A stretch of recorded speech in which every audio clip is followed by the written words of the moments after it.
Hey, welcome to match number 2 of this League of Cheerios. See when my opponent decides to show up and start playing a game.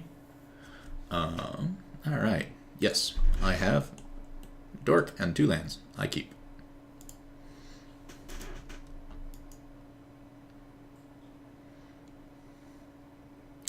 Another hidden benefit of this deck is that a lot of the time you're leading on like blue fetch or like flooded strand or hollowed fountain go, and that really doesn't send the impression like, oh, if you tap out next turn you lose the game to your opponent. And so you can get a lot of value just by going like, all right, here's a tap hollow fountain, you want to tap out next turn, and suddenly they're dead.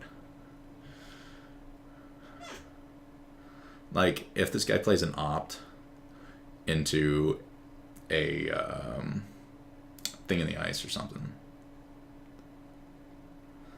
Serum Visions. Alright. What is he playing? Bottom Island. Well, time to go for it. Does he have a Spell Snare? That would kind of suck. No Spell Snare. Now we get to do the Dismember test. Seems like nope. Alright. Well.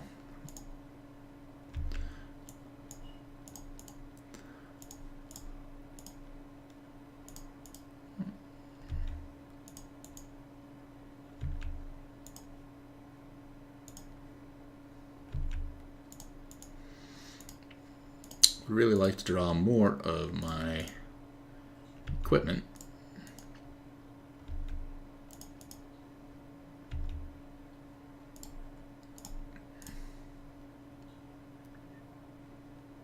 And we get a premature concession. I wasn't guaranteed to win there, but hey.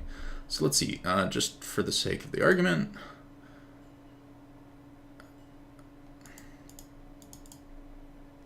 I was gonna try a draw card and see what would have happened, but Moto's being Moto, so alright, let's go to sideboarding.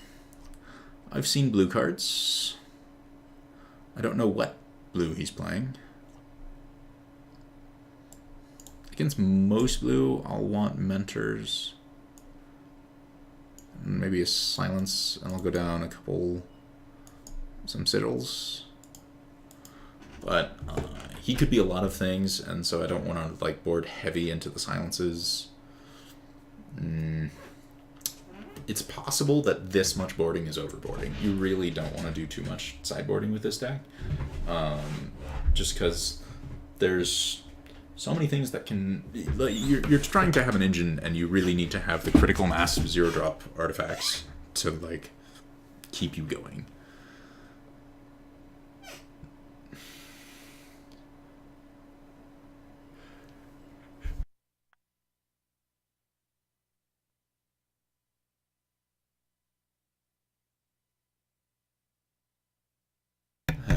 Sorry.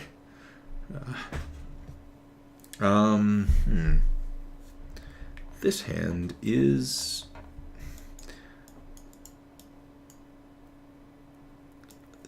mediocre. Everything is great except for the fact that it doesn't have 2 lands. It does have a repeal, and that's baited me into keeping a lot of bad hands, but I'm gonna risk it. Basically what I'm gonna do is play Paradise Mantle and Flooded Strand. And then I'm just going to get an untap Hallowed Fountain and repeal my Paradise Mantle. Alright, so it looks like my opponent's on some blue-white control thing. Probably. Maybe. Yeah, so this is blue-white control. Alright, so we've got a perfect opportunity here to win if I can draw a land. If that works.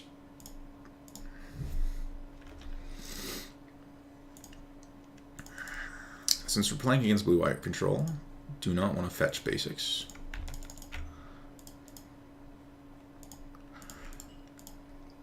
And at the very least, we get to guarantee that our hand does not have any Cheerios in our hand, because my opponent was tapped out when I played the Pure Steel Paladin. That means that my hand is essentially all gas.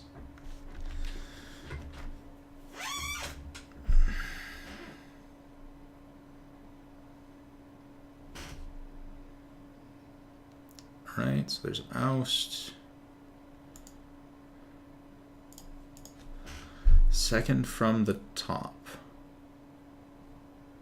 So I'm going to retract the net.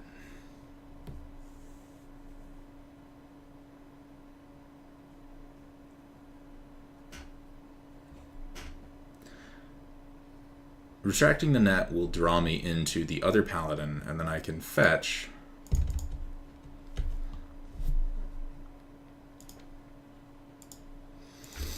cast a paladin.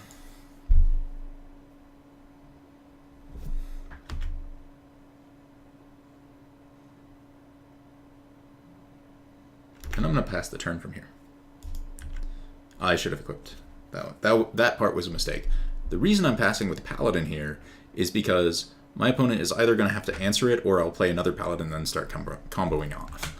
What I don't want to do is play a Spider Silk Net into a Path to Exile, and then have the Spider Silk Net resolve with no gain from it.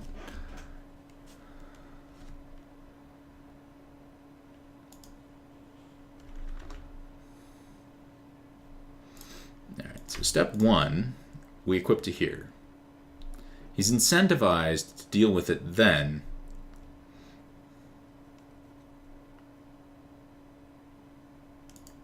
All right, so from here I'm going to cast the second Pure Steel. And now let's start going off with nets.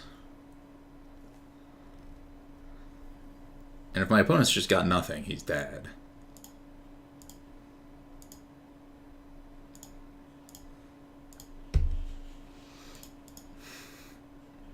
If he has something, then he gets to fight through 3 Monastery Mentors. All right, so let's retract all of this.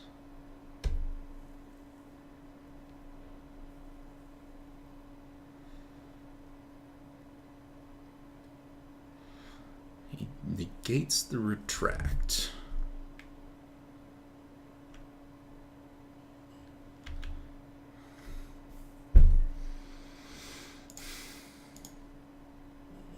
So I could repeal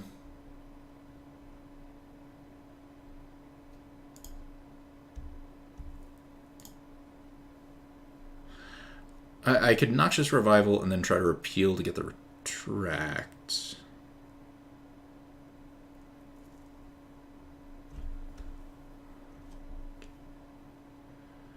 But first I want to get a blue source.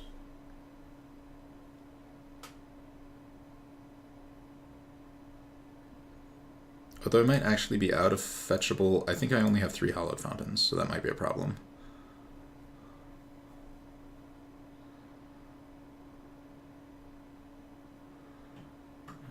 Okay, so he's trying to extract that, which I don't want extracted, so now I can revival it back on top.